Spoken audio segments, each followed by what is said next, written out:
Our guest today played 9 years in the NFL with the Carolina Panthers after being drafted in the second round out of Nebraska. He won a national championship there in 95 and 97. He went to the Super Bowl in 2003 with the Panthers.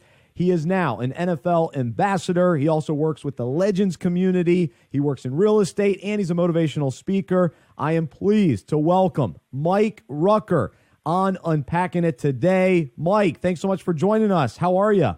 Yeah, I'm doing good, buddy. Thanks for having me. Man, we're glad to have you. And before we really jump in, I got to hear about what took place last weekend where you celebrated with your Nebraska teammates from that championship team in 97. What was it like to see the guys and experience all that? It was awesome. You know, when we stepped on campus, you know, all these memories kind of flooded back. And then when you see some faces that you recognize, and there were some faces like, oh, I forgot we played together. Oh, man. And you just really kind of just pick up where you left off. And there's some stories where, you know, like my roommates, I saw every single roommate that I had throughout my 5 years of college. And Wow. It was pretty cool for us to kind of rekindle some relationships and just kind of tell some old stories, and we had a lot of laughs. So it was really a great time. Wow, that's cool. And how have things maybe even changed there, or how often do you get back to Nebraska to kind of see the team and be a part of things? Well, my father-in-law's in Lincoln, so we get to Lincoln quite a bit. But as good. far as getting on campus and getting to the games, sometimes it's a little bit tough throughout the fall with your kids in sports. So it gets difficult, but we were able to make it back. I think the friendships and the conversations were exactly what we were looking for. That's really cool. Mike Rucker, former defensive end in the NFL with the Carolina Panthers, join us here on Unpacking It. And it's wild to think that it's almost been 10 years since you retired from the NFL. So how has the second career been for you, and what's it been like getting involved in real estate and also some broadcasting with the Panthers as well? It's been good. You know, it's a transition. Every football player is going to go through a transition. It's not about the money that's in the account. It's not about the star power. It's really the transition, and what are you going to do in the next phase in your life? So from the age of, say, 6, 7, 8 years old, we've been an expert at, you know, throwing the football, making tackles, sacking the quarterback. And all of a sudden, somewhere in the age, you know, your late 20s or early 30s, for the average person, you're now done and you're retired from that career. And now you have to reinvent yourself. You have to go find a new career that you're not necessarily an expert in. Yeah. And so that transition is very tough. So like I said, it's not about, you know, what you have physically. It's about really retraining the mind and finding a new career path that's going to essentially make you happy when you wake up in the morning for the next 50-something years. Well, so what has been the joy of this second career? And I know you spent a lot of time on your real estate business. What have been the joys of that? But then what has been maybe some of the struggles of no longer playing football for you personally? Yeah, great question. You know, 13 years ago, when I was still playing, about halfway through my career, I started Vision Group Realty, which is a full-service real estate firm. And the reason why I did that was because I saw a lot of guys coming in, and there was a void there. Because as soon as we sign our contract, our basically our paycheck and our salary is in the paper. And so people know that we have the money. And so I wanted to really just educate the players as they came, you know, through the locker room, whether it was through the draft or through free agency, and really help them through that process. So we've had our company for 13 years, still going strong.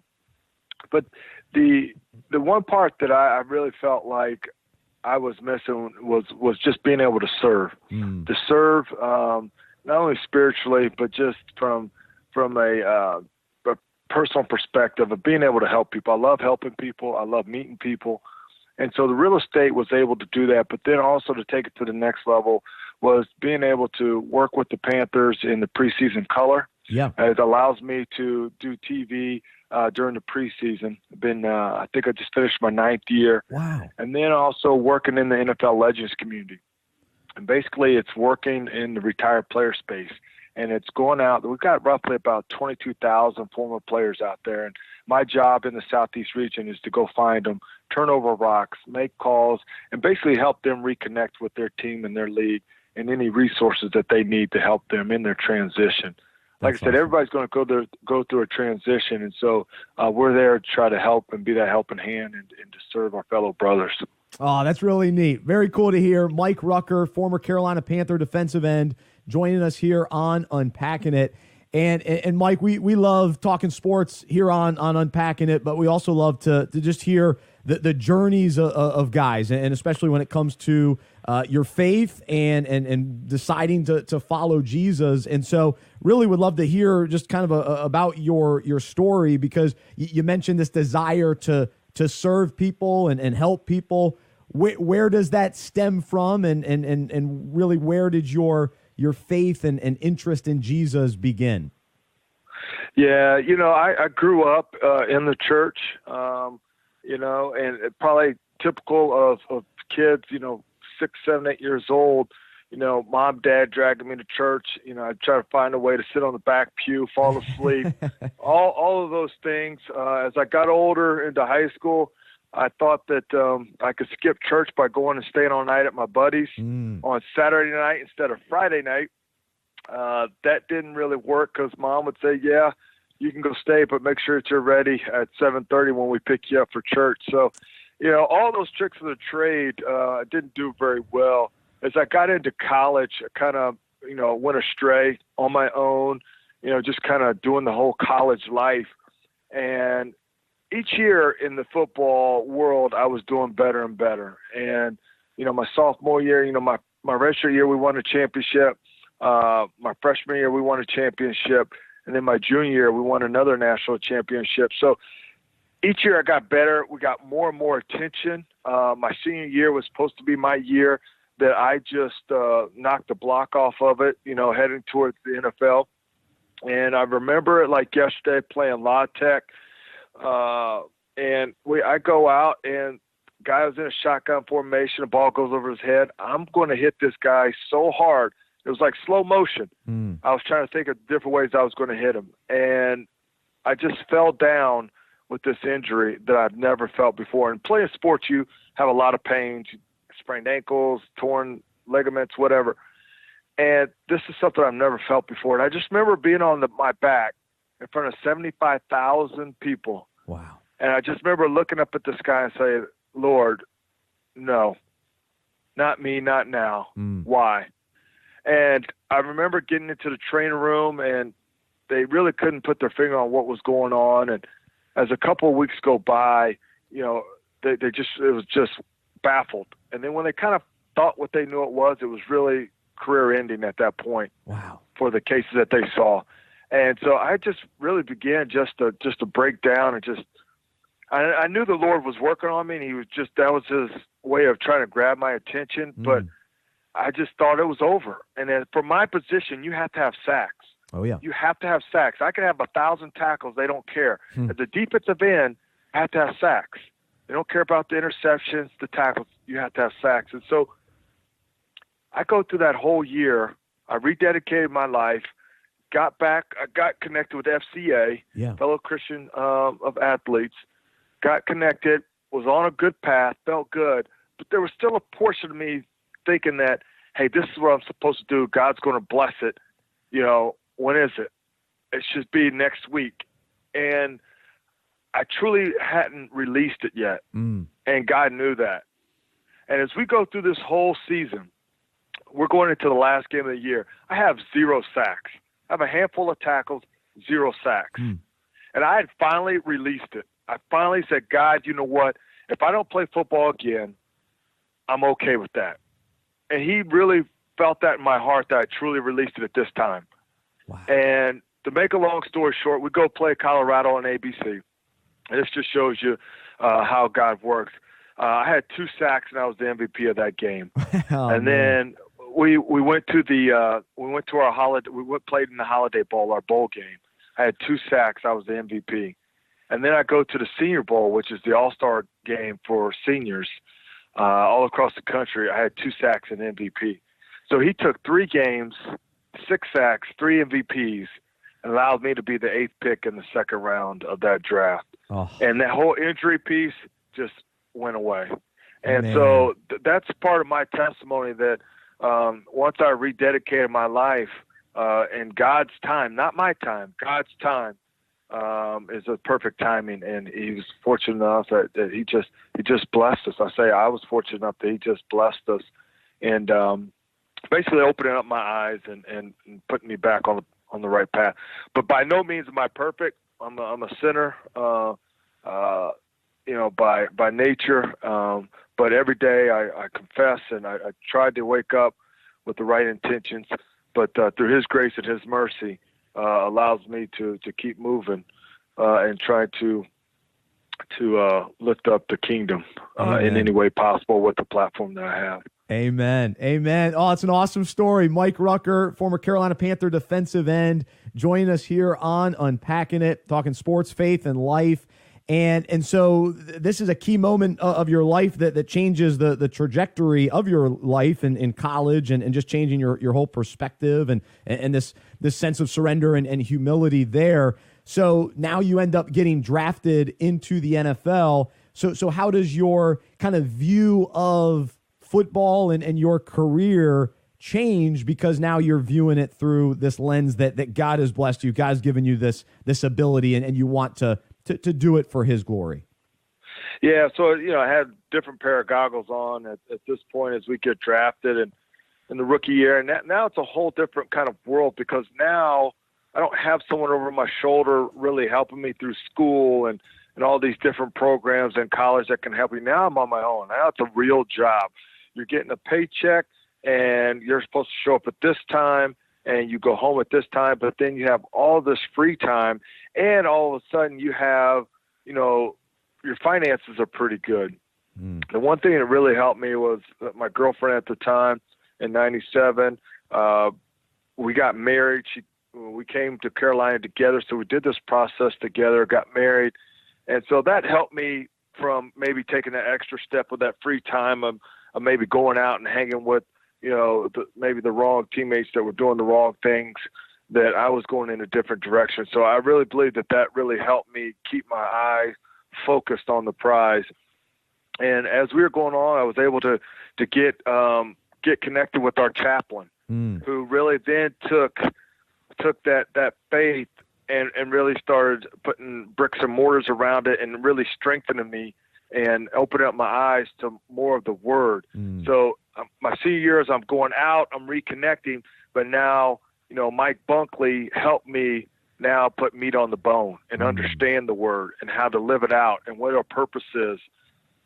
And still to this day, I see him every Thursday. Even though I've been out the game 10 years later, we still have a Bible study every Thursday, still sharpening our tools, and I think that was something that the Lord really blessed me with because he understands the football, sports, professional athlete world. As athletes, we can hide really well. And we can tell lies really well. We can fake the funk really well. And for him to understand when someone's faking it or when someone's not telling the truth, he can call us to the carpet, and that really helped me in my faith and in my walk. And so we had a platform, and hopefully the Lord is pleased the way that we used it and trying to bring attention to his kingdom and our purpose here. That's really cool. Mike Rucker had a wonderful career with the Carolina Panthers and went to the Super Bowl, was a Pro Bowler, and now just continuing to be connected to the game as well. He's an NFL ambassador and works with the Legends community. And so you mentioned your wife. Tell us a little bit about the family side of things, and you've got some kids. You're busy. What stage of life are you at with the family? Yeah, so we're kid-wise, we're in the middle of it. We're in the thick of things. I have a 15-and-a-half-year-old girl. I have a 13-year-old boy and a 10-year-old girl that's about to turn 11 next month. So we're in sports or, volleyball game one night, same night, got a football game. You go left, I go right. The math doesn't work on Wednesdays because all three are doing something. So we really enjoy the fam, and we try to stay active, trying to, put them in the right position to win, not only spiritually but in life. And as you can see, you could turn on the TV that the world is getting tougher and tougher to navigate and manage in today's world, especially with technology. It's inside your house. It is the Trojan horse, and so we're just on that grind of trying to win hearts and minds, and hopefully putting them on the path so they can be successful. That when those trials and tribulations come, that they know where to turn to. The one thing that I can honestly say is different from their upbringing than mine is that they really enjoy going to church. Oh, and great. I think that that's a positive thing that of where we go to church, that they really embrace that and they want to go and they want to serve. So I think that that's huge too in our family and in our lives right now. Oh, that's excellent. Very, very cool. So, and speaking of your wife, it sounds like you guys have been together for a while, even going back to college. What's maybe something that you've really held on to in regards to marriage wisdom, or something that keeps your marriage grounded, that could be an encouragement to guys listening today that can relate to juggling 3 kids and crazy schedules and keeping everything in order? Yeah, at the end of the day, similar background, grew up going to church, but as far as really truly walking, we made that commitment ourselves as a couple. And we're really each other. We back each other up, and when someone has that support system of being able to talk through things from a Christian view, from what God or the Bible is saying, the way that you should go about it. And I'm just super proud of her. She stepped out of her box, about a month ago and started and held a women's Bible study on marriage, and really just really reflected on them as women. Sometimes as men, they're taking care of the family, they're taking care of us, but for them to really focus in on themselves, I think is really, really cool. So she's continuing her walk and strengthening her walk, which is really cool. And like I said, this is a journey. Every day you're trying to get better and you're trying to walk closer with the Lord in the way that He wants to do it. So as a family, we're trying our best to do it the right way. Yeah. Like I said, we'll trip and stumble, but again, that's where God's grace and mercy comes in, and we can't do it. We can't do it. It has to be Him and His will, and understanding our purpose and what our purpose is here on this earth. And this is a short period of time. Yep. When we talk about eternity, this is just a blimp on the screen. And so what we do, it really is important. Amen. Amen. Mike Rucker, final thoughts as you just kind of think about your own time with the Lord, or even the Bible study that you mentioned on Thursdays. What's maybe been on your heart most recently? What have you been learning or studying most recently? Well, really 2 things. We've really been talking about heaven. Oh. I think that a lot of times we kind of, in sports, we always have a goal, right? So when we start the season, we have one goal, and that's to see the trophy and to win a championship and to hold that trophy up on the stage as winners, right? And we focus on that. But I feel like in the Christian walk and faith, sometimes we think about day to day and we don't think about our end goal. What is our goal? And that's to win for Christ and to be into heaven holding that trophy. And so to be able to talk about what heaven is like, I think is really huge. And I think that's been really good for me in opening up my eyes. The other thing is what our purpose is here on earth. While we are here on earth, what does that look like? And it's really to win people and to expose people to the Word. And sometimes it's just being vulnerable, because that might not be my nature, right? My nature might not be to just walk up to somebody and have this open conversation. So not only am I breaking down walls personally, but then it's also doing the Lord's work and exposing other people to the Word. So those have really been, discipleship and talking about heaven have been like the two topics. I think the next one that we're going to roll into is spiritual warfare. I think that when you really think about going back and understanding why I want to go to a strip club, or why do I want to drink alcohol or do drugs, or why do I want to step outside of my marriage, or why do I want to be physically abusive, all of these things, where's that coming from? You know, and to talk about spiritual warfare and to understand how it started and where it's at, I think it's really huge. So I think that's kind of the next topic that we're going to slide into. So I'm really excited about that one. Oh, that's excellent. Wow, that's powerful stuff. Mike Rucker, former Carolina Panther, join us here on Unpacking It. Follow him on Twitter, Ruckus, RUCKUZ 84. And Mike, really appreciate you joining us today. Love hearing your heart. Love what you're doing. One of my favorite players ever to play for the Panthers. So really a treat to talk with you today. So thank you. Appreciate it, buddy. I'm sorry it took us a minute to get together, but I'm glad that we finally did. Absolutely. It was awesome. He's Mike Rucker joining us here on Unpacking It.